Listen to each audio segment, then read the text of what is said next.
buon pomeriggio da parte di Franco Segreto ed eccoci insieme con Replay. Siamo arrivati, cara Stella, buon pomeriggio al... Oggi è 3 maggio, buon pomeriggio a te. Siamo Franco. in diretta, Siamo in diretta, sono le 15:10. Siamo in live, sì. E allora, diciamo che siamo arrivati al 3 di maggio, in Serie A ha perso il Crotone per 2-0, quindi ha concesso, tra virgolette, all'Inter questo scudetto, perché ieri ci sono state le manifestazioni di giubilo in quel di Milano, abbiamo visto tutti quanti quello, cara Stella, che è successo ieri davanti al Duomo di Milano. Dispiace per il Crotone che è retrocesso, ma ne abbiamo già parlato tante volte, ne parleremo anche oggi, però noi per il Crotone dovremmo fare un discorso a parte, cioè quello che sarà il progetto per il futuro anno, per la prossima stagione calcistica, perché la collega Claudia Berlingeri, che sarà con noi nella ultima parte di Replay, ci dirà appunto cosa bolle in pentola per quanto riguarda il futuro.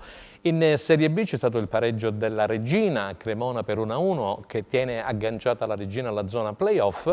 Per quanto riguarda invece il Cosenza, 3-0 sul Pescara. Il Pescara ormai virtualmente ha salutato la Serie B, la formazione dell'ex Grassadonia, mentre per il Cosenza c'è una piccolissima fiammella di speranza che dovrà giocarsi poi per un eventuale play-out nelle ultime 3 partite che restano, esattamente ad iniziare da domani, ad Empoli contro la prima in classifica, che è caduta dopo 28 giornate ad Ascoli, guarda caso, per 2-0, e poi avrà il Monza di Balotelli in casa e l'ultima si giocherà lunedì prossimo contro il Pordenone in trasferta. In Serie C, secondo posto per il Catanzaro dopo il 2-2 col Monopoli, e quindi partirà dai quarti di finale. Un in bocca al lupo al Catanzaro per quanto riguarda i playoff della Serie C, mentre della Vibonese, cara Stella, ne avevamo parlato la settimana precedente, quindi avevamo fatto un in bocca al lupo per il futuro al presidente Caffo, a mister Roselli, che conosciamo bene, a Gigi Condò, il direttore sportivo, perché la Vibonese si è salvata con una giornata di anticipo e ieri ha pareggiato con la Turris. Poi parleremo dello scandalo degli arbitri, perché il Corriere dello Sport, la testata alla quale io sono tanto affezionato perché scrivo da ben 40 anni, ha tirato fuori questo discorso dei tarocchi degli arbitri per quanto riguarda le varie dismissioni. Guarda caso ci sono arbitri che noi conosciamo bene, a Battista di Molfetta, quello che nel 2020 in un Cosenza Crotone non concesse al Cosenza una rete validissima di Sciaudone. Poi le immagini televisive appunto confermarono quelle che noi addetti ai lavori descrivermi, anche quello che dissero le immagini praticamente televisive. Guarda caso c'è Fornò di Roma, che domani sera è stato selezionato, diciamo così, chiamato a dirigere appunto la gara tra Empoli e Cosenza. Vabbè.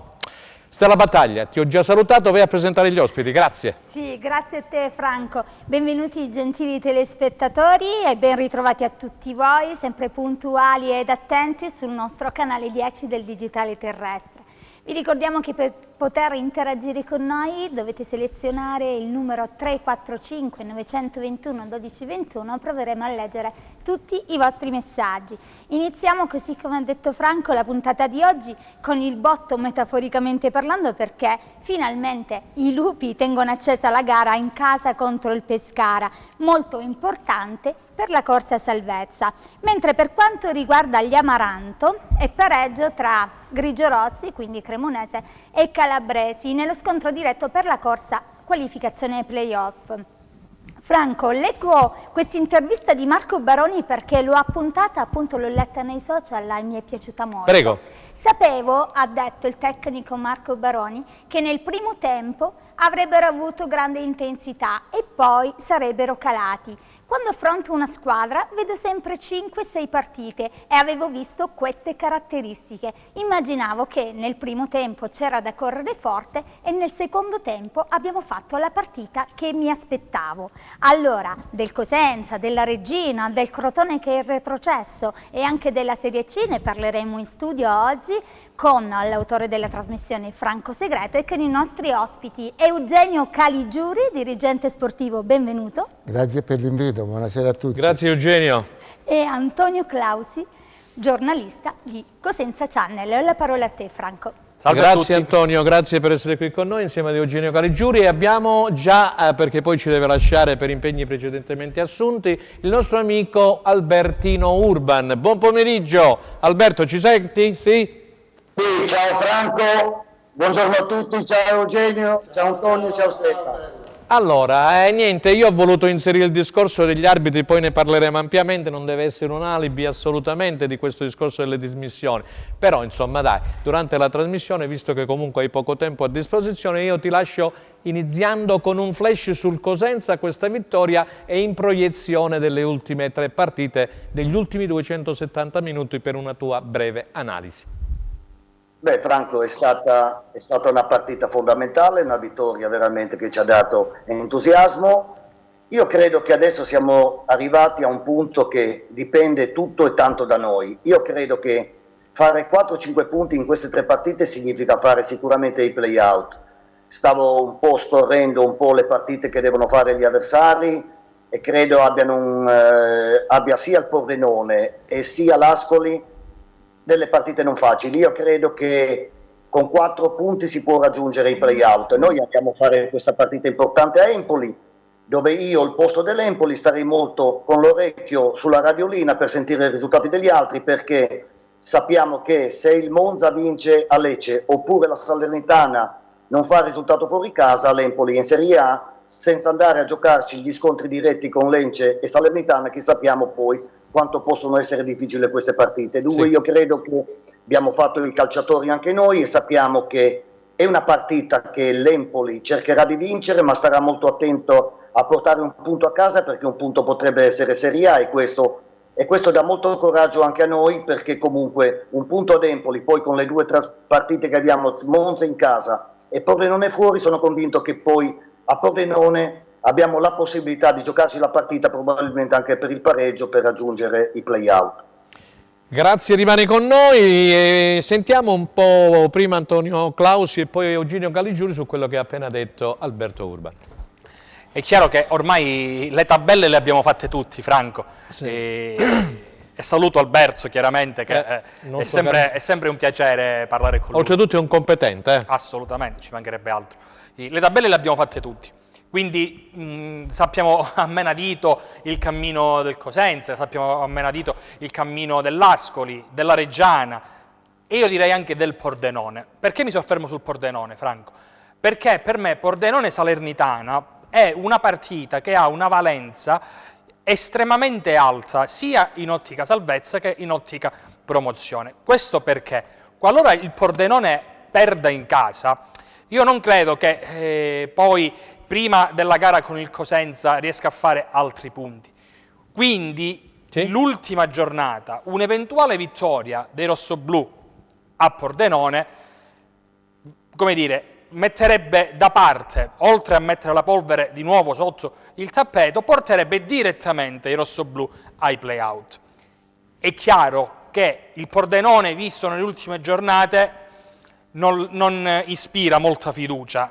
Attenzione, perché la Salernitana però i finali di campionato sono abbastanza complicati nella storia recente dell'era Lotito. Quindi, a margine di una grande stagione, spesso i Granata sono crollati. E quindi bisogna capire, come dire, che verva ha ancora questa Salernitana. Se ci crede davvero dopo la sconfitta con il Monza, oppure no. Si è gettato la spugna, dici tu. Io chiaramente mi auguro che la Salernitana vada a vincere e spiani anche, come dire, anzi aiuti un po' il Cosenza, però tra tutte le tabelle stilate io mi soffermerei su Pordenone Salernitana, perché per me è la gara cardine. Sentiamo Eugenio Caligiuri e poi diamo di nuovo la parola ad Alberto Urban. Diciamo che mi hanno preceduto 2 persone, di cui rinnovo ancora i saluti affettuosi ad Alberto e al mio amico Claudio. Hanno detto cose esatte e io ritengo ancora meglio di far focalizzare questo aspetto che hanno spiegato. Sì. Quest'anno c'è anche una cosa bella in questo campionato, che la griglia per la promozione dà anche un contributo a una decisione di giudice per la retrocessione. Perché dico questo? Perché abbiamo un Empoli Cosenza, poi abbiamo un Pordenone Salernitana, però prima ci sono aspetti importanti. L'Empoli ha una possibilità fra Cosenza, Salerno e Lecce l'ultimo in casa. ahimè sono 3 scontri che, giudicando l'Empoli precedentemente al prima del Covid, uno direbbe vabbè, l'Empoli è Empoli. In questo momento l'Empoli forse paga come pagheranno tutte le cose, ma anche forse anche non ce l'auguriamo, ma dobbiamo vedere anche il nostro Cosenza nel breve tempo di giornate cosa riuscirà a fare anche a livello di rosa. Martedì, domani, anzi a quest'ora già forse sappiamo tante cose. Tante cose le sapremo, sì, perché allora, poi la partita finisce alle 4:15. cosa può accadere? Cosenza dovrà fare una partita mentalmente per vincerla e Urban ne sa qualcosa, perché quando si va per vincere poi alla fine puoi anche uscire con pareggio e va bene uguale. Ma se andiamo lì perché pensiamo di fare il punto ad Empoli e cose, penso che diamo un vantaggio più all'Empoli, perché domani ci sono dei rientri importanti nell'Empoli. Tipo Mancuso, per esempio. Mancuso, e poi l'Empoli fa un ragionamento che avremmo fatto anche noi. Io batto il Cosenza e sono in Serie A. Se perdo col Cosenza, forse metto in discussione tutto il campionato. Quindi, sì, perché poi c'è 2 partite al Cosenza importanti. Forse questa partita non doveva arrivare in questo momento. Però ormai sono 3 finali, come diceva pure Alberto. Facciamo quei punti e poi tireremo le somme. Stella Battaglia, andiamo con qualche messaggio e poi in linea ad Alberto Urban. Sì, salve a tutti. Dopo la squalifica di Falcone non credete... Parleremo anche di questo. Non credete anche voi che il Cosenza stia pagando a caro prezzo lo scotto del ricorso post Cosenza Salernitana? Marco da Cosenza. La squalifica di Falcone è incredibile, ci vogliono in C. Mettiamo un pullman davanti alla porta e prendiamo un punto ad Empoli, sperando nella vittoria della Regina con l'Ascoli.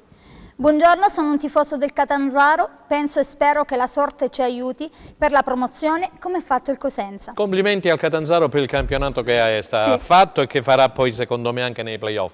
E grazie anche salutiamo Massimo Cerri, il direttore sportivo, il presidente Noto e l'allenatore Calabro, che è un allenatore di prospettiva. E grazie anche ai telespettatori che ci seguono da Catanzaro. Buon pomeriggio, perché fasciarsi la testa prima di rompersela? Intanto è andata bene che hanno perso Salernitana e Lecce, quindi la sconfitta dell'Empoli è stata indolore. Li troveremo meno affamati di punti mantenendo le distanze con le dirette concorrenti e la Regina può darci una mano battendo l'Ascoli. E poi ci sono ancora altri messaggi. Buongiorno, una domanda per il giornalista Clausi. In città circola la voce secondo la quale pare ci sia un interessamento di un fratello di Vrenna per rilevare la società del Cosenza. Tu che sei sempre tutto, puoi risponderci? Fratello di Vrenna, sappiamo, Raffaele dovrebbe essere. Credo proprio di sì. Io uso il condizionale. Credo che il tifoso si riferisca a lui, ma davvero io non so nulla. Ho sentito i rumor, come credo li abbiano sentiti tutti quanti in città, però da qui ad espormi e a parlare di trattative, interesse, no, assolutamente no. Cioè, quando almeno io lavoro così, se non scrivo nulla vuol dire che bisogna verificarla. Non ritengo che ad oggi ci sia alcun presupposto per poter gettare su un giornale un nome, ecco. Etichettato come quello che sa sempre tutto. Questo mi fa piacere. Ecco perché è con noi. Va bene, allora Stella, c'è qualcos'altro? Se no magari abbiamo un ospite telefonico, se non erro? Non so se abbiamo già al telefono, vediamo se c'è... Buon pomeriggio, mister? No, ancora forse no. Allora abbiamo ancora Alberto Urban, poi lo lasciamo e ci colleghiamo con un allenatore. Allora Alberto, hai sentito quello che hanno detto sia Antonio Clausi che Eugenio Caligiuri? Sì, ho sentito, sono d'accordissimo. Certo, la partita importante è proprio Pordenone Salernitana, però io sono convinto che l'Empoli stia molto attento a queste 2 partite, che il risultato di parità potrebbe portarlo in Serie A domani. Il rammarico più grande è proprio l'assenza di Falcone, che era il nostro poi di questo aggiunto, apriremo praticamente una parentesi. Questo mi dispiace veramente tantissimo, perché ci ha dato tanto e ci poteva dare ancora tanto in queste ultime partite, però purtroppo andiamo senza di lui e faremo di necessità virtù e speriamo, voglio dire, di riuscire a portare questo punticino, che è un punto importantissimo secondo me per il proseguo del campionato, e un punto lì potrebbe essere veramente vitale per la nostra permanenza per andare a fare questi play-out. Allora Alberto, rimani lì che abbiamo una sorpresa, abbiamo mister Bortolomutti. Buon pomeriggio mister. Buon pomeriggio Franco, buon pomeriggio a tutti. Grazie, grazie mister per aver accettato l'invito. Qui abbiamo il nostro Eugenio Caligiuri in studio. Abbiamo grande team. grande Come team. va? Tutto bene, mister? Bene, bene Eugenio, spero altrettanto. Abbiamo sì. Antonio Clausi di Cosenza Channel che ci dà sempre delle notizie importanti e la nostra Stella Battaglia in studio, la nostra collaboratrice. Allora Lino, stavamo facendo un po' di conticini sopra sotto Pordenone, Salernitana, Empoli, Cosenza, abbiamo tirato fuori come Corriere dello Sport questo scandalo degli arbitri, il discorso di Abbattista di Molfetta, Fornò, guarda caso Lino, domani sera Fornò sarà praticamente, è stato designato per Empoli Cosenza. Il famoso discorso delle dismissioni, poi sono stati aumentati i voti da 8,60 a 8,70 e quindi hanno avuto un altro anno. E stamattina il Corriere dello Sport ha fatto lo scoop su, eccolo qua, carriere gonfiate, arbitri, indaga la Procura di Roma. Poi naturalmente vedremo quello che succederà. Vabbè, ma al di là di questo che non deve essere un alibi, per carità di Dio, perché a Battista ha annullato il gol del Cosenza di Sciaudone, se ricorderai Lino nel 2020 contro il Crotone, poi da lì anche... Ti ricordi? Insomma, sono successi dei problemi col presidente Guarascio, eccetera, eccetera. Vabbè. Torniamo all'attualità, che ripeto, non deve essere un alibi, è una notizia e come tale l'abbiamo data. Come inquadra Mutti con la sua esperienza questa situazione della bassa classifica?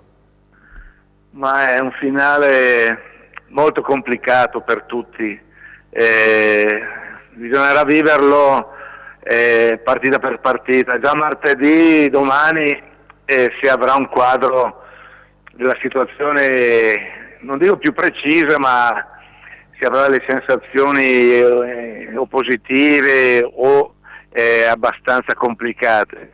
Ci sono degli incroci di partite molto importanti, sta di fatto comunque che sia Cosenza, sia Ascoli, sia Reggiana devono andare a punti per poter coinvolgere almeno il Pordenone.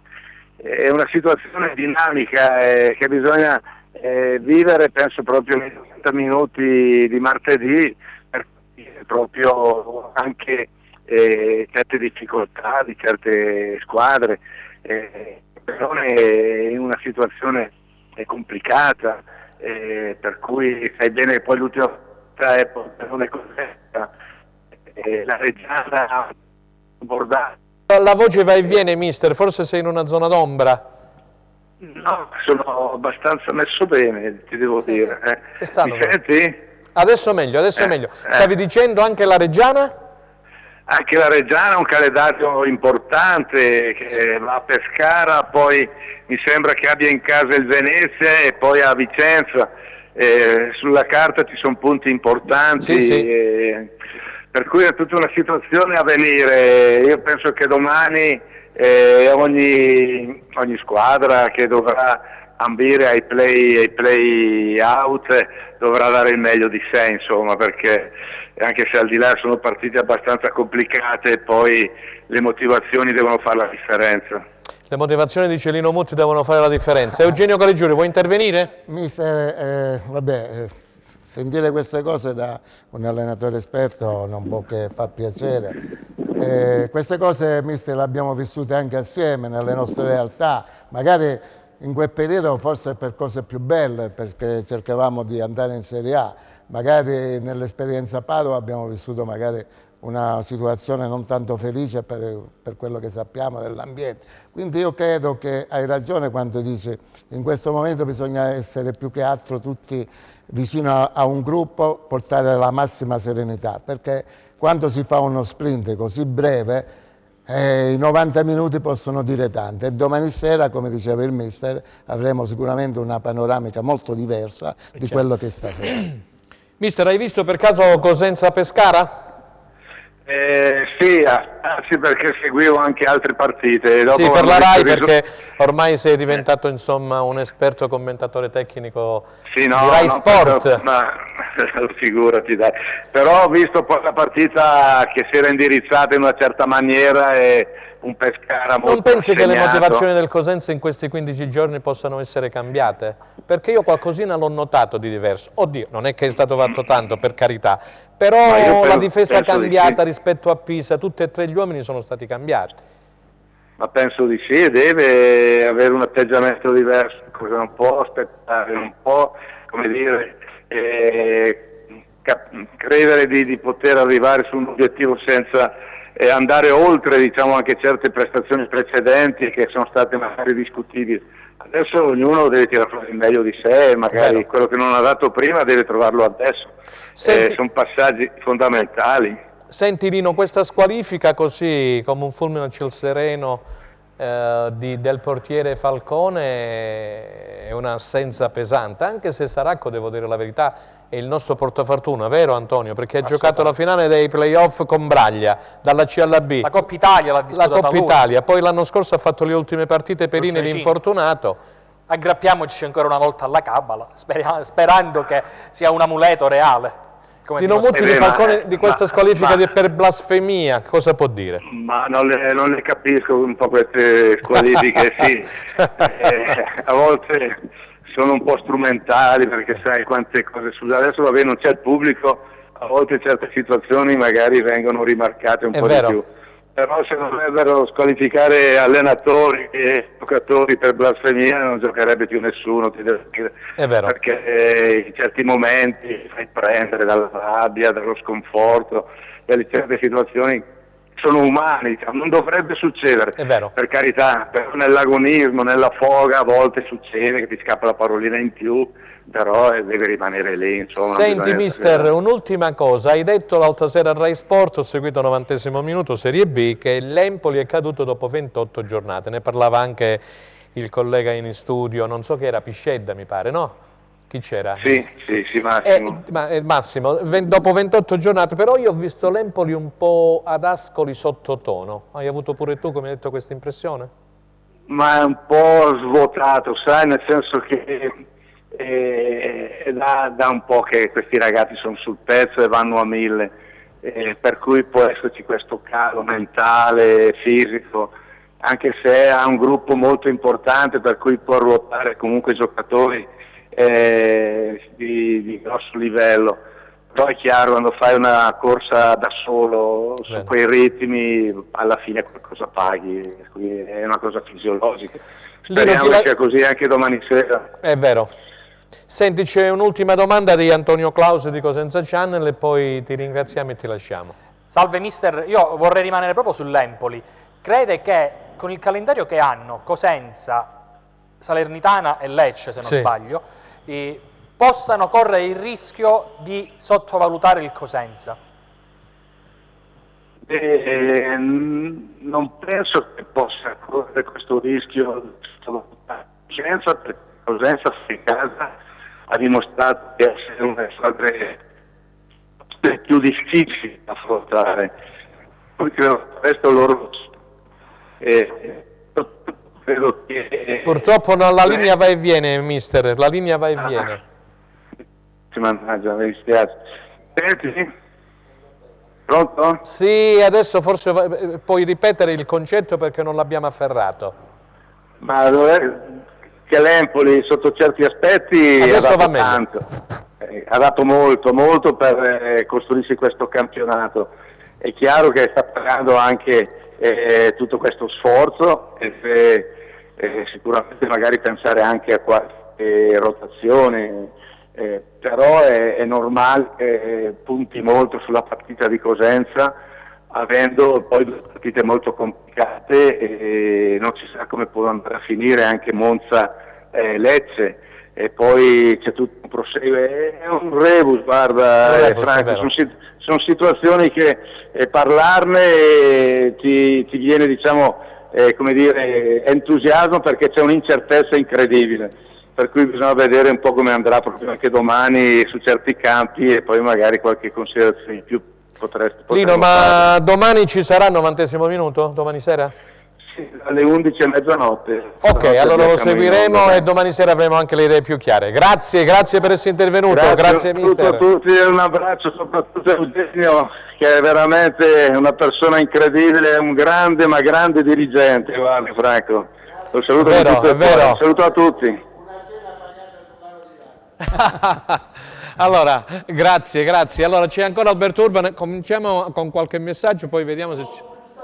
Ah, pubblicità. Sì, anziché leggere i messaggi, li leggo successivamente. Restate con noi, andiamo qualche secondo in pubblicità.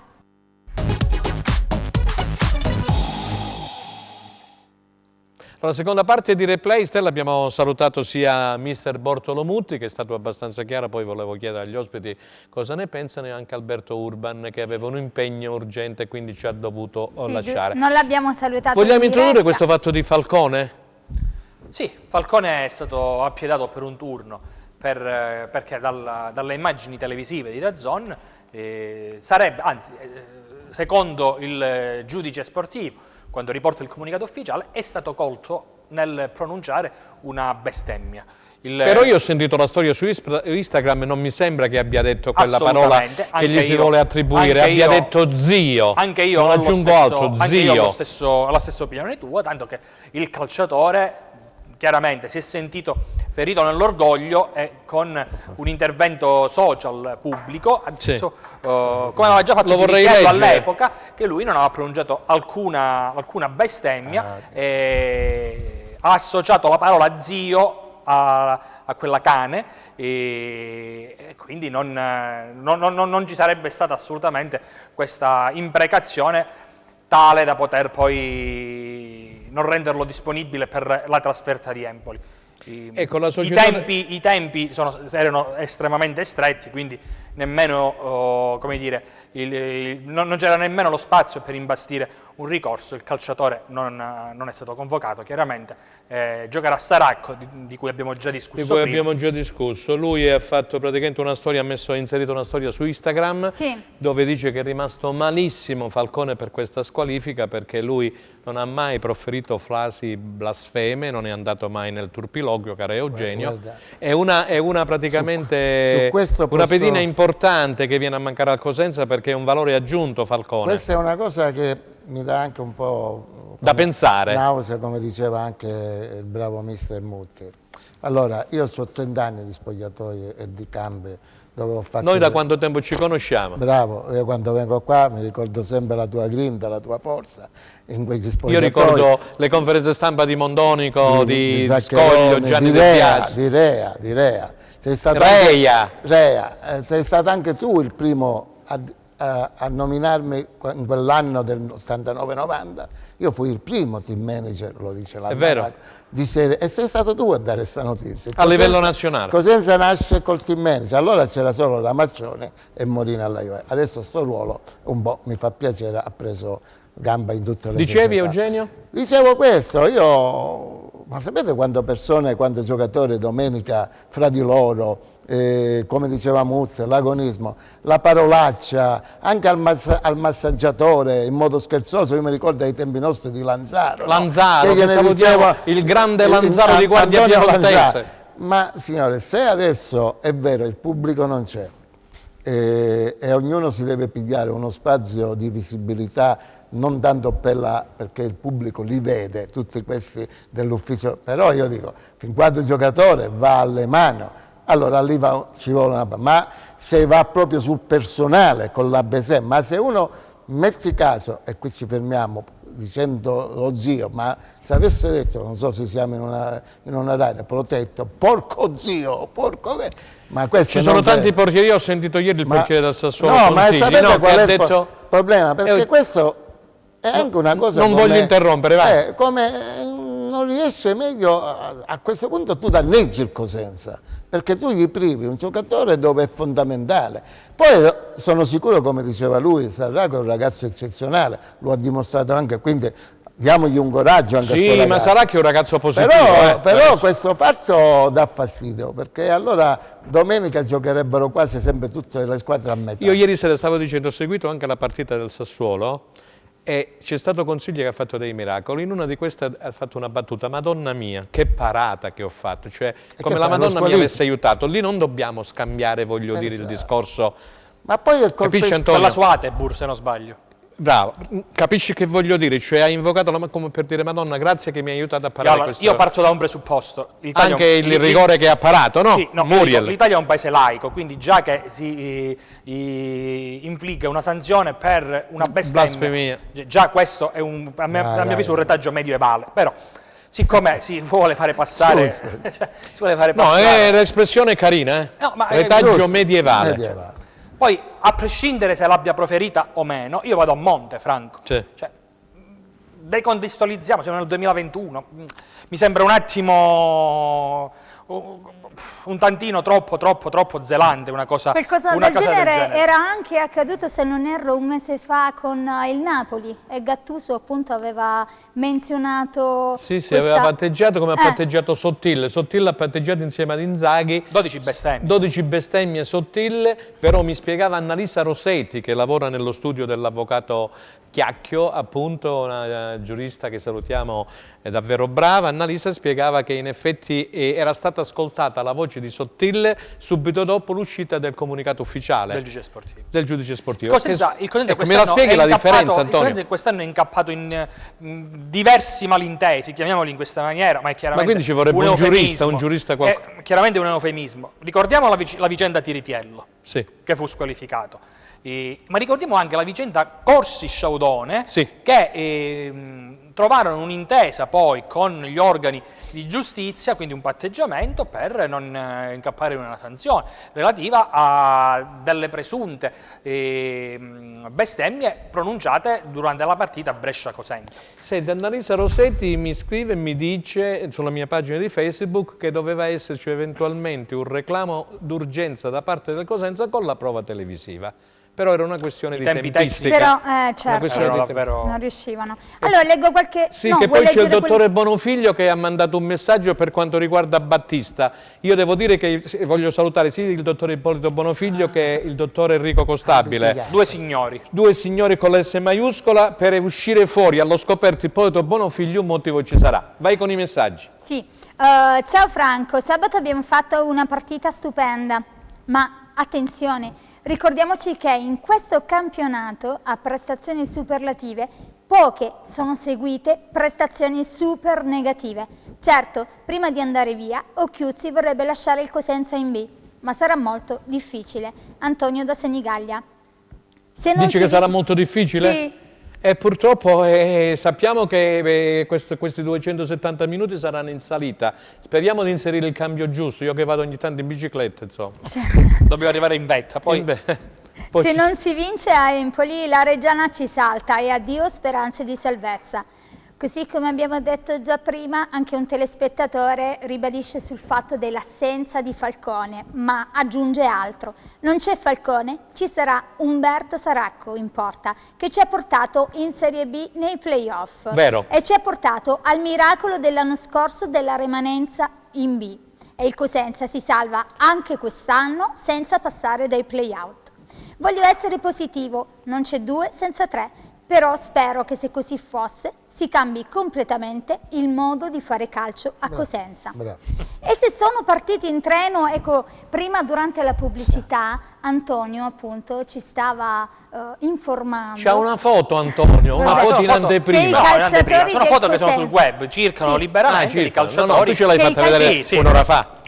Che i calciatori del Cosenza oggi sono partiti in treno. Che ore sono? Che ore sono? Sono le 4 meno un quarto. Vediamo dove sono arrivati a questo punto. Ah, tu c'hai pure la abbiamo il mappa? tragitto, sì. Vediamo se Antonio, questo riusciamo a trovarlo. telespettatore ci No, sai perché dice... lui c'ha il discorso di infotreno. Tra le altre cose, infotreno c'ha lui.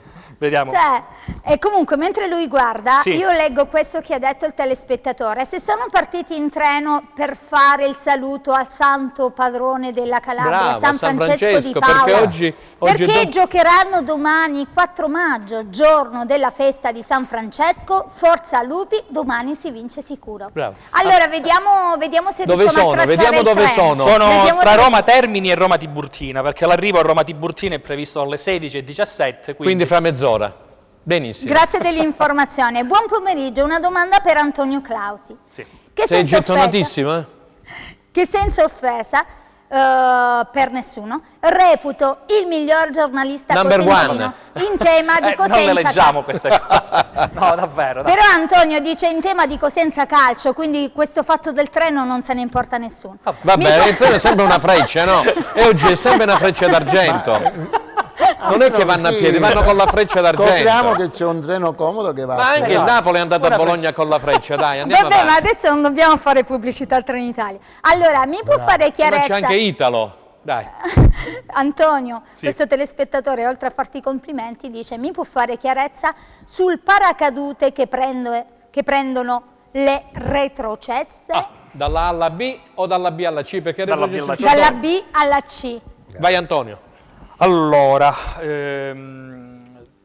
la cifra stanziata mi sembra inizialmente, quindi navigo un po' a memoria, però le cifre sono più o meno queste. Inizialmente era di 5.500.000 euro per le 4 5.500.000 euro per le 4 retrocesse totali, Franco, non a squadra. totali. Però mi sembra che nel corso della stagione vi sia stata una riduzione di 1 milione di euro, quindi ci sono questi 4 milioni e 5 da dividere poi tra le varie retrocesse. E come avviene per quelle che retrocedono dalla Serie A alla Serie B, anche chi retrocede dalla B alla C avrà dei paracaduti differenti in base agli anni recenti in cui hanno militato in Serie B. Quindi escludiamo il Cosenza, davvero, per non attirarci, come dire, le antipatie. Sì, non le antipatie, Cerchiamo di anche il essere malaugurio, positivi. dai, escludiamo il Cosenza. Facciamo ipotesi che scendano 3 formazioni più il Pescara, ok? Il Pescara, essendo in Serie B da tempo, prenderà una somma decisamente superiore alle altre 3. È normale. Bravo. Allora, scusatemi, mi date dalla regia il discorso degli arbitri, che leggo quello che ci ha mandato il dottore Bonofiglio. Arbitri, carriere gonfiate, c'è questa accusa, non so se Enzo Leonetti, articolo Michele. degli arbitri, per favore, così lo facciamo vedere. Ecco qua, c'è una denuncia alla procura su presunte naturalmente valutazioni manipolate nei referti, un altro scandalo.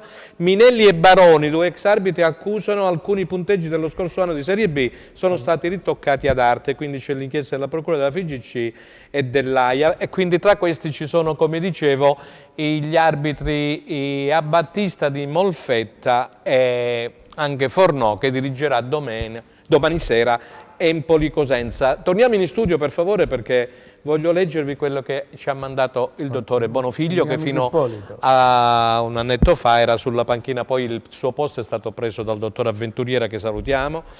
E allora Ippolito Bonofiglio ci scrive: il signor Abbattista è quell'arbitro a cui dissi, quindi eri in panchina contro il Crotone quando si riferisce al gol annullato di Sciaudone, molto tranquillamente, che il suo arbitraggio nella partita contro il Crotone era stato sconcertante. Si è avvicinato all'arbitro in maniera tranquilla, che conosciamo, è un signore Ippolito Bonofiglio. Posso confermare, perché sta nelle sue abitudini. Esatto, ha detto: guardi signor arbitro, secondo me lei non ha arbitrato bene stasera, perché il gol di Sciaudone era regolare. Poi le immagini televisive... Ci fu un post partita molto invocato. Esatto, sì, molto invocato.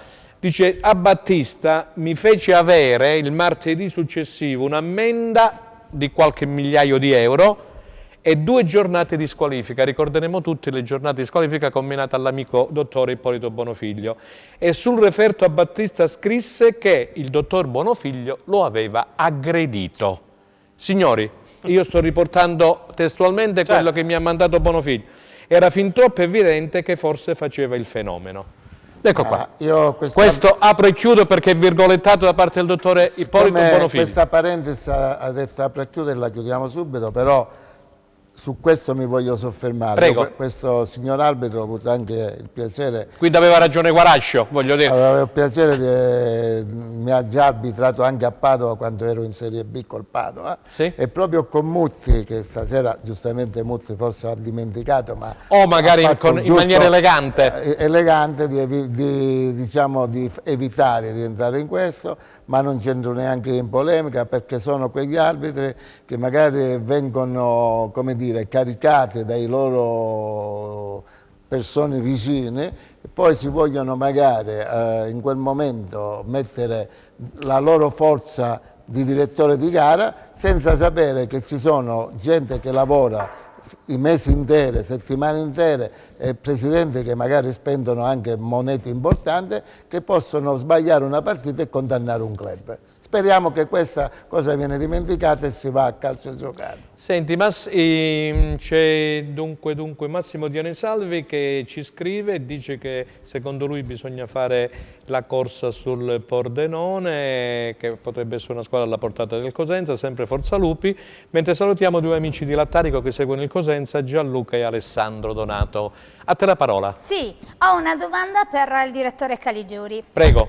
Allora, direttore, secondo lei come mai i calciatori hanno esultato del gol contro il Pescara abbracciando il direttore sportivo? Nella fattispecie Carretta, Guardi, su questa cosa qua io faccio sempre i complimenti ai tifosi perché è la vera regia del calcio. Tutti gli Ma tu hai visto quante domande arrivano? Vanno a puntare. No, questa domanda è mia. Però- Ah, è tua, scusami. Pensavo fosse di parlava di tifosi. Attenzione, hanno abbracciato sicuramente un componente importante dello staff che è il loro direttore sportivo. Ci mancherebbe. In quel momento hanno pensato di abbracciare lui, ma è anche un abbraccio magari aperto al loro allenatore. Ma poi attenzione, a volte gli abbracci, ho capito, fanno grande piacere, ma se ad Occhiuzzo non sono andate non è perché non lo volevano abbracciare. Togliamoci subito davanti. No, ma non penso che sia No, così no. capziosa perché- la domanda di no, Stella. è una domanda come per dire sono andato ad abbracciare, ma Trinchera... Ma forse Trinchera gli aveva detto alla vigilia, forse segnerai tu. Certo, ecco, perché... Sono salentini tutti e due. Sono salentini, sì, sono sì. tanti Ma poi sapete sue. quante cose accadono Uno è sotto di voi? Gallipoli e l'altro è di Lecce. Io mi ricordo in Serie A col Crotone, proprio a uno dei miei che c'è qui adesso che gioca nel Cosenza, parlo di Marcello Trozza, no? Ah, Marcello... Che Ah, io l'ho avuto a Te la Marcello. volevo fare una domanda Quando su sono Trozza. arrivato a Crotone, ecco, io ho cercato sempre di far capire a qualcuno il carattere di questo ragazzo. Io quando sono arrivato a Crotone era stato messo un pochino, non fuori rosa, no, però Nicola lo utilizzava pochissimo. Quando lo vedevo giù, perché è un carattere un po' che si attristisce, io Va un po' giù. ci sono stato vicino e devo dire la verità che Nicola mi ha seguito su alcune cose e nella seconda fase, se voi ricordate, ha fatto anche 7, anche se non è un uomo di aria, perché lui i gol che ha, Più una se seconda andate a punta. vedere non è che fa dei gol eccezionali, però allora vicino a Falcinella lui era veramente una seconda punta ideale in periodo del Crotone. Però è un giocatore che si deve sentire la sicurezza di tutti, evidentemente arrivando a gennaio in condizione non al massimo non sta dando quello che sta nelle proprie possibilità. Speriamo che, perché no, in questo finale non può essere importante. Ok, sei d'accordo su quello che dice Assolutamente Eugenio? sì. Come contraddire il direttore. Infatti. No, io dico le cose come, perché a me il calcio lo continuo a vivere per la passione che ho. È vero. Eugenio, ci scrivono qui un po' di amici che ci chiedono quale potrebbe essere la formazione del Cosenza, perché poi nell'altra parte avremo Giusva Branca dopo la pubblicità delle 16 e parleremo naturalmente della Regina, di questa rincorsa della Regina alla quale bisogna fare i complimenti verso i playoff, che giocherà con l'Ascoli, quindi Giusva Branca. Mi chiedono della formazione. Torna Sciaudone dopo la squalifica e Quantonio. Secondo te? Sciodone gioca sicuro. Dovrebbe uscire uno tra Ba e Conè. Ma sì, Conè aveva una contrattura, oggi ha provato, ce l'ha fatta, è partito. Però probabilmente non giocherà Non so dall'inizio. se lo rischierà dal primo minuto, però Ba sta bene, quindi credo che... Io ho visto un ottimo Ba, Ha fatto una bella partita, tranne l'errore sul Vabbè, calcio di del rigore, rigore. però a prescindere da quello sì, assolutamente nulla da eccepire. È ordinato in campo questo Sa giocatore. fare entrambe le fasi, a mio avviso. Sa fare entrambe le fasi. Speriamo sia lui la sorpresa di questi 270 minuti. Per il resto? Giocherà chiaramente Saracco in porta. Io confermerei i tre dietro, Franco. Sì, sono andati Li bene. confermerei. Anzulas. Zulas, Anche perché questi, come dici tu, hai ragione, i tre dietro, perché se avete notato l'Embole proprio c'è uno sfogo sulle fasce, doveva tagliare per fare, ecco, quindi ci vogliono difensori che sappiano dettare i tempi, dove è stato un po' una pecca durante il campionato del Cosenza. assolutamente. Mi auguro che mi espongo pubblicamente Prego. su Anzulas perché lo ritengo un calciatore davvero di prospettiva. Non credo che il Cosenza lo riscatti a fine campionato. Ha questo diritto, però... Scusami, è della Fiorentina? No, è dell'Asteras Tripolis. Ah, non è passato da Firenze È però. passato dalle giovanili della Fiorentina è come dire, in ambito nazionale under 21 greca, non giocando fisso a Cosenza, non è stato convocato nell'ultima tornata. Però io da quello che ho visto, Franco, nelle partite di Salerno, nella partita di ieri con il Pescara, nel primo tempo non ricordo... Non ha mai perso il Cosenza con lui. Non ha mai preso gol sostanzialmente. Salerno ha giocato, se non sbaglio. Non ricordo svarioni, sbavature, quindi mi auguro che... Bravo anche di testa sto ragazzo. Mi auguro che venga confermato nel terzetto arretrato sul centrodestra. Centrocampo Corsi e Crecco chiaramente, i Sciaudone e di Cobà, Tremolada, Carretta, Gliozzi, ha qualche problemino, Balulì, non so se sarà del match oppure no. Ma secondo te sarà convocato? Non lo so questo, però so che aveva qualche problemino, vediamo un attimo. Problemino fisco, vediamo. Allora, Sì, Stella. leggo qualche messaggio. Buon pomeriggio, saluto il direttore Eugenio Caligiuri e credo nella salvezza, magari con lo spareggio. Forza Cosenza, forza Lupi. Grande Caligiuri, qui a Crotone vi ricordiamo con affetto e stima. Quindi salutiamo anche i telespettatori che ci seguono da Crotone. Bisogna soprattutto rincorrere il Pordenone, che da mesi è in crisi profonda di risultato. Con un pizzico di fortuna potremo disputare i play-out proprio contro questa squadra. Con tutto il rispetto per Saracco, che è un grandissimo portiere, ma se adesso si ci mette pure la Lega e gli arbitri, bisognerà lottare il doppio. È vero. Forse non piace che Falcone para i rigori?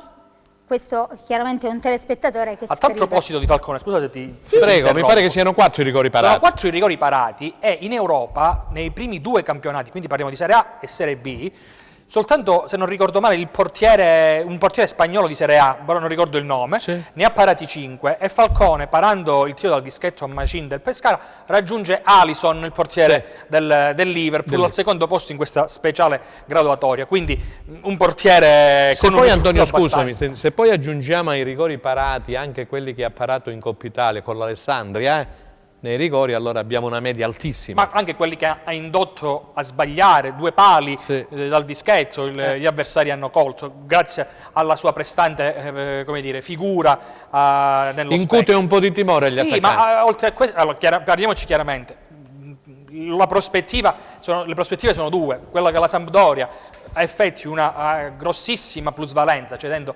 Audero e punti su Falcone, oppure che ad una neopromossa, leggevo il nome magari dell'Empoli, venga girato Falcone per fargli fare una seconda esperienza di un certo spessore dopo Cosenza. È chiaro che è un portiere che deve fare adesso il salto in Serie A. Questo dopo aver rimpinguato ulteriormente le casse del Cosenza Calcio. Ricordiamo il discorso del diritto di riscatto minimo e del controriscatto della famosa recompra da parte della Sampdoria, che porterà circa €500.000 di euro, qualcosina in più se non sbaglio, a Via degli Stadi. Quindi Falcone è una gallina delle uova d'oro che il Cosenza ha saputo cogliere perfettamente quando non era sostanzialmente nessuno, passatemi questo termine. Non era nessuno perché veniva dalla Lucchese e poi ha fatto quelle ultime 2 partite con la maglia della Sampdoria lo scorso E non anno, aveva mercato. una contro il Milan, poco mercato, è stato trovando proprio Trinchera a nella sua portarlo. età di crescita, come Ma giustamente, adesso torna alla Sampdoria, hai spiegato benissimo. come diceva lui, sta crescendo proprio come crescono i portieri nella maturità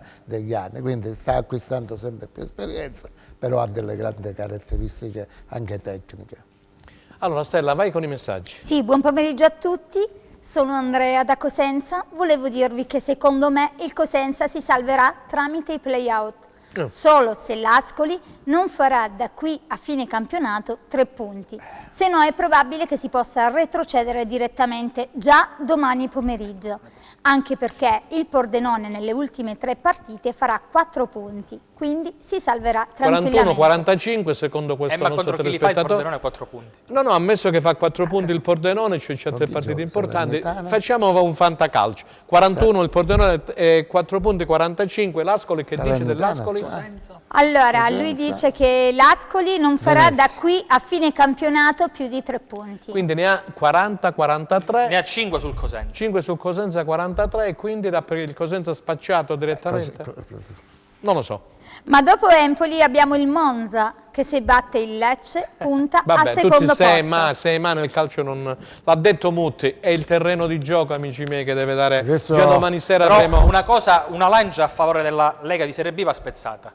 A differenza di qualche anno fa, quando qualche squadra si rilassava un po' troppo nelle ultime giornate, adesso fino al fischio finale davvero tutti hanno ancora degli obiettivi da inseguire e non vedo ad oggi formazioni che possano scendere in campo già con la bandiera bianca issata, e questo a mio avviso fa il gioco del Cosenza. Perché... Allora, vi devo dare una notizia che è arrivata direttamente da alcuni amici del Corriere dello Sport, che sanno tutti che Carlo Longhi, l'ex arbitro internazionale, è stato nominato responsabile del VAR per la Serie B, che partirà praticamente con i play-off e i play-out, e per il VAR per il prossimo anno. Intervistato al 90° minuto, Carlo Longhi ha detto che quest'anno la classe arbitrale, almeno una parte, non è andata affatto bene, sono stati fatti dei danni veramente grossi. Queste le parole dell'ingegnere Longhi, che ripeto è stato praticamente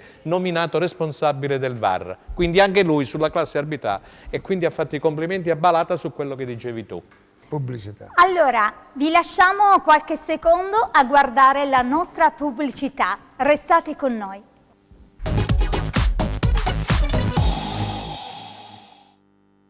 Allora, terza ed ultima parte di replay, abbiamo parlato degli arbitri, quello che è successo, abbiamo dato questa notizia, lo scoop del Corriere dello Sport, abbiamo parlato di Falcone, questo discorso di blasfemia, lo salutiamo, il portiere Falcone, che è una perdita importante per il Cosenza, però non facciamoci, come si dice Eugenio, non facciamoci la testa prima di essercela rotta, così si dice in italiano, prima di essercela rotta. Allora, Stella, c'è qualcosina? Se no andiamo subito da Giusva Branca, perché apriamo il discorso regia. Ah no, abbiamo pure Claudia. Allora, vediamo prima Giusva e poi Claudio. Quella di Crotone. Vediamo un attimo. Vai Stella, con qualche messaggio. Sì, a mio modesto parere state parlando pochissimo della Reggiana. Della Reggiana. Avevo capito Regina, perché adesso introduciamo la Regina. Noi parliamo delle squadre calabresi. Comunque, ad ogni modo, continuo a leggere, giocherà contro Pescara e che potrebbe rubarci il posto nel play-out. Addirittura. Poi, buon pomeriggio a tutti. Se in caso di salvezza, perché non ripartire per la prossima stagione da un altro mister? Poi ancora riguardo... Vabbè, noi li leggiamo giustamente e apprezziamo anche che seguite la nostra trasmissione. Come sempre, come già abbiamo preannunciato nella scorsa puntata, noi mettiamo insieme tutti i messaggi. Quando si tratta dello stesso argomento, chiaramente non leggiamo 50 messaggi. Stella, abbiamo Giusva, abbiamo sia Giusva che Claudia Berlingeri. Giusva? Quindi abbiamo Reggio Calabria e Crotone, vediamo un attimino. Buon pomeriggio ad entrambi. Giusva, allora... Buon pomeriggio, grazie per essere intervenuto. C'è entusiasmo a Reggio Calabria, questa partita con l'Ascoli, si sta avvicinando la Regina a un discorso play-off che si potrebbe materializzare, naturalmente ce lo auguriamo tutti, nei prossimi 270 minuti. Sì, è stato un po' un peccato il risultato di Cremona in realtà, perché visto come si sono messe le partite sugli altri campi, capisci bene che una vittoria avrebbe escluso veramente le porte a qualcosa di impensabile solo un paio di mesi fa. La partita con l'Ascoli arriva in un momento di grande esaltazione per entrambe le squadre, che negli ultimi 5 turni sono in testa alla classifica virtuale di queste 5 partite, sono i club che hanno realizzato il maggior numero di punti nelle ultime 5 gare di tutta la Serie B. L'Ascoli è una squadra molto difficile da affrontare, la Regina sa però che deve provare a fare punteggio pieno. L'Ascoli poi addirittura andrà a Lecce e poi il Frosinone in casa, perché già con 7 punti sarebbe complicata, perché è vero che solo a un punto e poi c'è la Spal mi pare a 2, se mal non ricordo, però sono in tante le squadre che combattono. Di certo, ma questo è evidente, credo che in questo momento la Regina sia, proprio con l'Ascoli, la squadra evidentemente più in forma del torneo. Senti, è più difficile per la Regina raggiungere secondo te i play-off, te la butto lì, o per il Cosenza i play-out? Bella domanda. Ma io credo, guarda, io nonostante tutto, sapete, io fin dall'inizio sono sempre stato molto fiducioso nei confronti del Cosenza. Io credo che sia più difficile per la Reggina raggiungere i playoff, ma non tanto per valutazioni che riguardano la squadra, ma per il numero di avversari contro cui fare i conti. La Reggina ci sono almeno 4-5 squadre impegnate. Il Cosenza in fin dei conti è abbastanza arbitro di se stesso. E io sono fiducioso che l'anno prossimo si possa fare questa Serie B col maggior numero di squadre possibili in Calabria. Io spero naturalmente che la Reggina sia al piano di sopra, ma questo è un sogno più che altro. Però visto che il Crotone torna in B, io mi augurerei che trovasse il Cosenza, e perché no, a questo punto anche il Catanzaro, che come ripeto anche lì da mesi sarà un protagonista dei playoff. È vero, siamo d'accordo tutti quanti per il discorso delle calabresi. C'è Antonio Clausi che vuole porre una domanda. Vai Antonio. Salve Giusva, io volevo chiederti se avevi notizie da Ascoli, perché avrà diverse defezioni Sottil. Sì. Brosco sicuramente squalificato, e poi sapevo che Dionisi aveva questo, lo ha detto Sottil proprio in conferenza stampa nel dopo gara con l'Empoli, questo problemino, aveva parlato di una piccola muscolare, distorsione, no? una piccola distorsione aveva parlato. Volevo sapere se hai notizie al riguardo, visto che Dionisi, notizie ufficiali non ne ho. L'ombre del partito. Certo, notizie ufficiali non ne ho. Teniamo presente che si gioca ogni 3 giorni, si gioca domani, poi si gioca nuovamente venerdì. E quindi, poi lunedì. E poi lunedì, quindi pensate un po', i tempi di recupero sono veramente stretti. Infatti io credo che gli allenatori, indipendentemente dalle condizioni fisiche, faranno ruotare un po' l'organico, perché giocare ogni 2 o 3 giorni con i trasferimenti, con gli spostamenti, senza potersi allenare e quindi recuperare, è complicato. Notizie specifiche sull'Ascoli non ne ho. Certo, l'assenza di Dionisi potrebbe voler dire tanto. Potrebbe voler dire tanto, non so se Eugenio Caligiuri, ex team manager di Cosenza, Salernitana, eccetera, vuole dire qualcosa. La Reggina è lanciata, giustamente come diceva il bravo giornalista, è lanciata per arrivare a un obiettivo inaspettato qualche mese fa, però so benissimo che loro ci stanno credendo, almeno il gruppo di squadra, e fino all'ultima se la giocherà.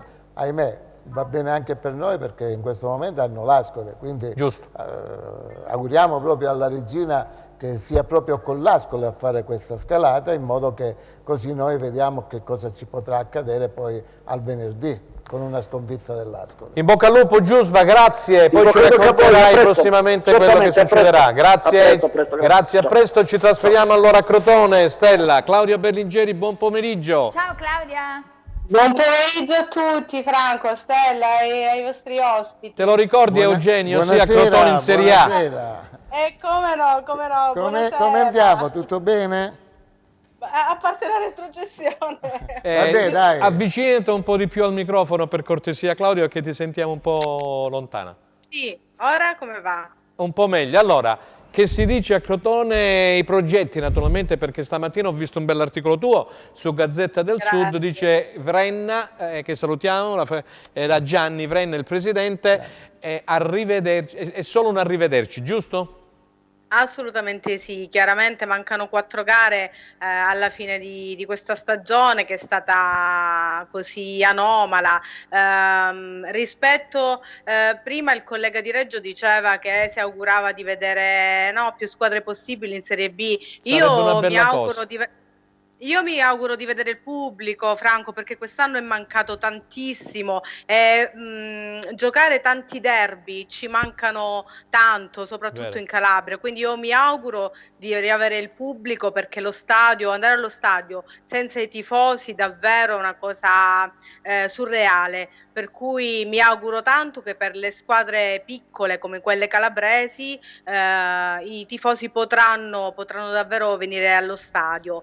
Detto questo, sì, assolutamente, il Presidente ha confermato che già si pensa a programmare la prossima stagione, con Cosmi o senza Cosmi ancora non si è sbilanciato. Non si sa, questo ancora non si sa se resterà Cosmi. Ufficialmente, insomma, dicono che si vedranno a fine torneo. Io ho chiesto anche perché le voci indicano anche ad un probabile arrivo di Andrea Azzoli, però ovviamente Vrenna me lo ha smentito. Cosmi rimarrebbe molto volentieri qui, chiaramente se ci fosse un progetto serio, e quello sicuramente ci sarà, perché il Presidente lo ha dichiarato che vorrebbe ritornare il prima possibile in Serie A. Già 3 anni fa lo disse, quando ci fu la retrocessione, disse in 3 anni punto a ritornare, ne ha impiegati 2, per cui ora speriamo che insomma si potrà programmare per bene la prossima stagione tra i cadetti. Sì, Claudia, scusami, ci sono 2 domande, la prima è di Antonio Clauso e poi di Eugenio Caligiuri per te.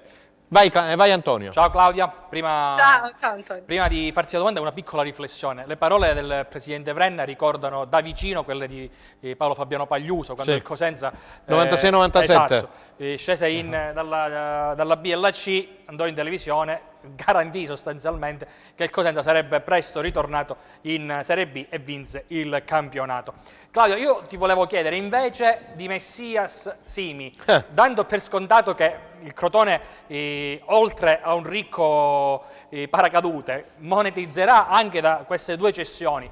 Da questi 2 calciatori, a tuo avviso, qual è la somma che può arrivare all'uscita? 15 milioni complessivi o qualcosa in più? Guarda, data l'età di entrambi più che altro, io penso che sì, al totale potremmo esserci vicino, sì, perché per Simi si parla di un 7 milioni di euro, altrettanti per Messias, però entrambi sono alla soglia dei 30 anni, per cui insomma questo e la retrocessione potrebbe incidere molto sul... Sì, però insomma Simi quanti gol ha realizzato? 19 gol mi pare, no? 19 sì, gol. Sì, e dietro, mi pare, dietro a Lukaku. È terzo. Sì, è terzo assolutamente. Il Simi ha fatto una grande stagione. Questo paradosso, una squadra che retrocede, Claudia, con un capocannoniere in squadra. Sì, Bari, con Prozzi. Franco, pensa che Stroppa prima dell'arrivo di Cosmi, Simi è stato in panchina perché era stato favorito di Carmine, quindi diciamo che ha giocato anche meno gare se vogliamo, quindi magari avrebbe avuto anche più chance, però insomma Simi l'ha detto che punta a fare meglio dell'anno scorso, anche se l'anno scorso era in serie B, quindi punta ad aumentare il suo record dei 20 gol. Eugenio, sei tu. C'è Eugenio? Sì. Ma più che altro una domanda... Per un saluto forse. È un saluto e un star tranquillo, perché conoscendo e avendo con un grande onore lavorato per questa società... Tu hai lavorato a Crotone con Nicola, con Zenga mi pare. Noi abbiamo fatto una grande salvezza con Nicola, poi c'è stata quella parentesi con Zenga, ma io sono abituato a non accettare dei ruoli dove devi fare una comparsa. Io allora dissi una cosa al Presidente di questo allenatore. Non hai avuto, se capisco bene, un buon rapporto con Zenga? No, io ho rispettato lui come allenatore, ma disse anche, Presidente... Non è stato l'unico. Presidente... Ah, non è stato l'unico? Vede che non... Quindi ha un bel caratterino Guarda Zenga. che io dissi proprio questo, si arriverà a retrocedere col sorriso. In effetti, se ti ricordi bene... Me lo disse Eugenio, me lo disse. Comunque, lasciando stare questo, perché è sempre un allenatore e non va parlato male, io dico solo una cosa, che voi avete un grande presidente, perché Gianni Vrenna, oltre con il suo valido collaboratore Ursino e tutto... Li salutiamo. Che salutiamo, con tutto il suo staff, io la sto considerando l'Embole del Sud. In effetti il Crotone è entrato in un'ottica come l'Embole, retrocede e può risalire, sia per aspetti sani di società, ma anche per molta competenza. Complimenti a tutti voi di Crotone. Riferirò, grazie mille. Allora, Franco, vuoi dire qualcosina per chiudere, perché dobbiamo passare a leggere qualche messaggio alla Serie C, Claudia?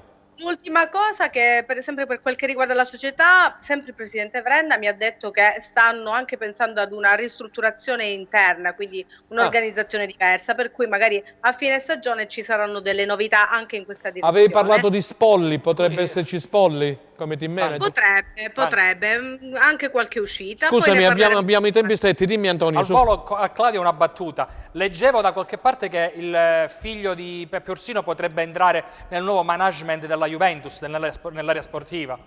Ma già c'è. C'è già comunque. Con ruoli un po' più... con ruoli importanti.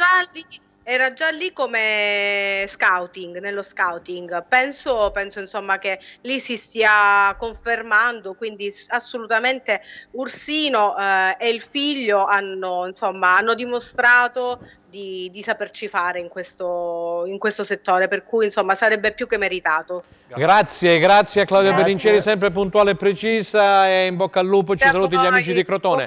Andiamo con i messaggi e poi subito la viriata della Serie C, perché ci saranno naturalmente playoff e playout e vediamo com'è finita. Vai!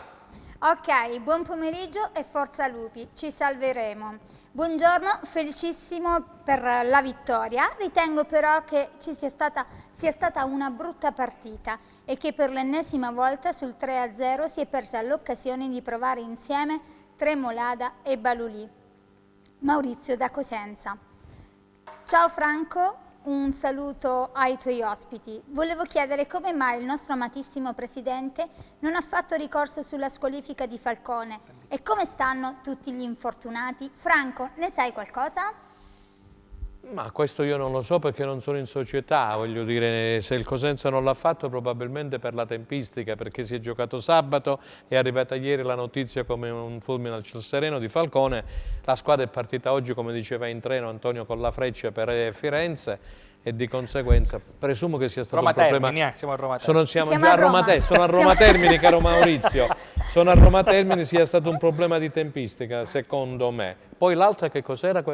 Vabbè, gli infortunati. Gli infortunati, da quel che ci risulta, ha detto qualcosina Antonio. Sì, sono quelli che conosciamo, più Balulì ha qualche problemino, aspettiamo l'elenco dei convocati per capire se è partito. Aspettiamo l'elenco dei convocati per vedere se ci sarà Balulì o meno, perché sì, Antonio già ha detto che ha qualche problema. Okay. Vai ancora e poi partiamo con la C. Sì, ok. Allora, riprendiamoci il Cosenza, il calcio ai cosentini, quote sociali, partecipazione di massa. Non capisco questo disfattismo di molti tifosi. Siamo retrocessi, polemiche, se e ma, siamo scarsi, non si impegnano. La B è un patrimonio da mantenere incitando squadra ed allenatore. È l'unico modo per salvarsi. O invece, ahimè, percezione che alcuni tifosi si augurino la C per non vedere più Guarascio. In C eventualmente va il Cosenza e la città di Cosenza, non Guarascio, non dimentichiamocelo. Ok, Stella è stata molto chiara nel leggere i messaggi. Antonio, dimmi qualcosa a volo, poi andiamo a vedere la Serie C. Mi ha colpito molto questo messaggio. Cioè è meglio retrocedere in C e non vedere più Guarascio? Non credo che ci sia qualcuno che pensi una cosa del genere. Qualcuno che forse è un po' seccato di questa gestione. Sì, è come... sì, che ci sia del malcontento nei confronti della proprietà. Credo che sia mi ricordo un po' il discorso di Preziosa a Genoa, però a Genoa sembra ogni anno lì. Che qualcuno si auguri addirittura che il Cosenza retroceda, in tutta onestà. Per non vedere Guarascio è un po' difficile. Enzo Leonetti, mi fai per cortesia vedere la videata della Serie C? Risultati e classifica Serie C, eccola qua, è l'ultima giornata. Vai Stella. Ok, abbiamo i risultati della Serie C: Bari Bisceglie 2-1, Casertana Paganese 1-1, Catanzaro Monopoli 2-2, Cavese Avellino 1-1, Foggia Catania 2-2, Teramo Viterbese 2-0, Ternana Juve Stabia 3-4, Francavilla Palermo 1-3, Vibonese Turris 1-1. Invece andiamo a leggere la classifica di Serie C. Al comando troviamo la Ternana con 90 punti.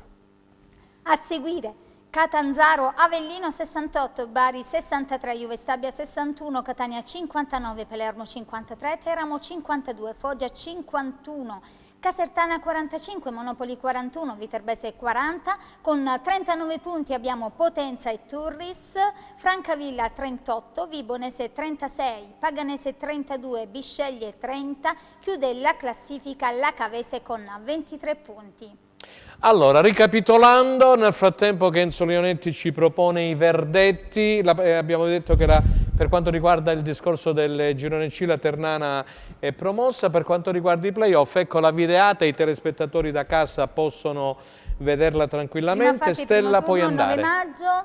Allora, la prima fase il 9 maggio, esattamente. Sì. La quinta classificata? Quinta classificata Juve Stabia, decima classificata Casertana. Quindi sarà Juve Stabia Casertana. Sì, sesta classificata Catania, con la nona classificata Foggia, settima classificata Palermo con l'8ª classificata Teramo. Prima fase, secondo turno, 12 maggio, entra la 4ª classificata Bari, seconda fase, primo turno, 16 e 20 maggio. E qui c'è andata e ritorno, eh? Sì, entra la 3ª classificata Avellino, seconda fase, secondo turno, 24 e 28 maggio, entra seconda classificata Catanzaro, playout 15-22 maggio, 18ª classificata Bisceglie contro 17ª classificata Paganese. Resta in retrocessione la Cavese. Benissimo, allora possiamo parlare un attimino di questo Catanzaro e della Vibonese. Abbiamo visto che il Catanzaro poi entrerà nei quarti di finale, si è comportato benissimo, ha rubato, tra virgolette, calcisticamente parlando, il secondo posto all'Avellino di Braglia e quindi il Catanzaro poi entrerà, così come l'Avellino, nella fase successiva. Bravo Calabro, l'abbiamo detto tutti, il presidente Noto, hanno fatto un bel percorso importante, caro Eugenio, così come la Vibonese che con Galfano prima le cose non sono andate bene, poi il presidente Caffo, che salutiamo, insieme a Gigi Condò hanno chiamato Roselli e la squadra si è salvata con una settimana di anticipo. Io ritengo che Catanzaro ha un suo percorso di società, è arrivato anche il momento del Catanzaro che la sua maturità di club lo sta portando a giocarsi qualcosa di serio. Sicuramente non sarà facile perché ho guardato anche la griglia degli altri gironi, ci sono piazze importanti che vedremo da qui anche in Lega Pro, lo spettacolo, diciamo, finale di questa griglia a mio avviso è veramente dura, poi ecco, ci deve far capire che poi andare in Serie B è veramente dura, perché con questi... Ricordiamo che il Perugia e la Ternana hanno entrambe vinte, quindi ritorna praticamente in auge l'Umbria. Però abbiamo società come Padova, come altre, che si giocheranno alla morte questi playoff e diventa sempre dura. Diventa sempre dura. Stella, se c'è qualcos'altro, mentre Antonio sta verificando una notizia. Sì. Vediamo un attimino di verificarla prima di darla. E allora, Stella, se c'è qualche altro messaggio, perché ci scrivono pure da Catanzaro, fanno i complimenti per la trasmissione, anche da Vibbo, da tutte le parti. Antonio, allora in chiusura c'hai qualcosa che bolle in pentola? Bolle in pentola, dobbiamo aggiornare sul tragitto del Cosenza. Ah, che è successo? C'è una notizia riportata da ilmattino.it. Il Mattino di Napoli? Sì, sembra che quindi i tifosi possono consultare questa notizia sul sito. Pare che vi sia stato un piccolo ritardo e anche un piccolo battibecco con il capotreno in stazione, poi il treno è ripartito. Però ilmattino.it segnala questo. Che quindi il Cosenza sarebbe rimasto bloccato alla stazione? Per qualche minuto in più e poi... Perché ci sono dei tempi da rispettare. Quindi, vabbè, ma comunque... Chiunque può consultare questo articolo. No, hai fatto bene a dirlo perché andremo a verificare subito sul Mattino di Napoli cosa è successo nella stazione diciamo ferroviaria di Napoli Centrale, giusto? Ora poi Franco, vediamo un attimo. Dimmi Eugenio, dimmi. Diciamo per la mia esperienza parlo. Ma può succedere un contrattempo? Può succedere, però questi contrattempi devono essere evitati, che li deve evitare una società. Giocarsi una partita, questi qui, tu dici di vitale importanza. Conosco bene la realtà del loro viaggio adesso. Sì? Quante ore sono di viaggio? Adesso arriveranno a Firenze, per dire da Firenze poi ad Empoli quasi un'ora e mezza di pullman. Un'oretta, sì, sono 35 km. Ma noi fra 24 ore dovevamo essere già in campo. Alle 14 si gioca? È stato un po' azzardato. Io avrei, se ero io magari, forse far capire al Presidente o un po' le charter, oppure partire domenica e magari oggi avrei fatto allenamento. La rifinitura lì in Toscana. Perché i rischi del viaggio poi sono questi. Sono questi. Ok, allora non so se abbiamo ancora qualche altro minuto, possiamo continuare. Stella, vai con i messaggi. Andiamo a chiudere con i messaggi. Sì, Antonio, secondo te Occhiuzzi sarà lo stesso modulo di gioco anche contro la capolista domani? Qualcuno ci chiede se può passare al 3-5-2. Ma non abbiamo gli uomini al momento. Al momento no. Anche perché Cone non è al 100%, ha sostenuto la rifinitura questa mattina, ha superato il test, è partito con la squadra. Non lo so, io credo che sia ancora 3-4-1-2 come abbiamo visto. Con Tremolada che ha fatto bene, dovrebbero partire Liozzi e Carretta. Qualche altra cosa? Siamo in chiusura? No, siamo in chiusura se non erro. Ah, ok, allora vai. Allora leggo qualche altro messaggio. Riprendiamoci il Cosenza, il calcio ai cosentini. Ho sentito, questa ancora una volta dicono che non abbiamo menzionato la Reggiana. Cioè, secondo questi qua la Reggiano hanno il calendario più facile, lo verificheremo, gliel'abbiamo detto, partita dopo partita, non possiamo fare diversamente. Allora io vado a leggervi subito, vai avanti Eugenio che vado a vedere il calendario della Reggiana. Questo tifoso sta dicendo una cosa molto esatta, perché è l'unica delle squadre che lotta per un posto nei play-out ad affrontare sulla carta, parliamo, il Pescara, il Vicenza e la Spal. Beh, come noi pensiamo di fare dei punti, loro con degli avversari ancora che due addirittura hanno già raggiunto. Pescara-Reggiana, ecco Eugenio, domani c'è Pescara-Reggiana, poi venerdì la Reggiana andrà a giocare, ti dico subito, un altro in casa, Reggiana-Spal, doppio in casa. Allora questo telespettatore... Se riescono a fare 6 punti... E l'ultima, la Reggiana va a Vicenza, lì il Vicenza è salvo, potrebbe fare giocheranno per rubare il posto che può essere anche il Pordenone, però il Cosenza arrivare a 41 deve fare 6 punti. La Reggiana c'è un punto meno di te, quindi è tutto dentro, dai, tutto dentro. Però la Reggiana c'ha 2 partite in casa. Giusta osservazione del tifoso, perché è la Reggiana e la squadra deve andare a Pescara, mi pare, non c'è Pescara, no, Eugenio, scusami, altrimenti confondiamo le idee. Allora, c'è dunque, abbiamo detto Reggiana Spa, c'è Pescara-Reggiana. Pescara-Reggiana, giusto per essere chiari, all'Adriatico domani sera. Non solo le 2 partite in casa. Non è scontato perché l'Endella ha insegnato. No, perché Grassadonia poi in sala stampa ha detto dobbiamo cercare di finire con dignità. Ma è giusto, Allora Stella, siamo in chiusura. In chiusura mi raccomando, perché c'è uno spostamento e una variazione di orario e di giorno. Sì, certo. Allora, ringraziamo per la trasmissione di oggi l'autore Franco Segreti e i nostri ospiti per aver accettato il nostro invito, quindi Eugenio Caligiuri e Antonio Clausi. Grazie. Grazie a voi. Vi ricordiamo Grazie Stella. Grazie. Vi ricordiamo la nostra replica questa sera alle ore 23, sempre canale 10 del Digitale Terrestre, mentre in live ci ritroveremo martedì 11 maggio. Quindi non lunedì, martedì, perché lunedì si gioca, è l'ultima di campionato. Non lunedì, ma martedì 11 maggio alle ore 15, sempre qui su Tele Europa Network. Ringraziamo tutti voi per aver seguito la nostra trasmissione. Arrivederci.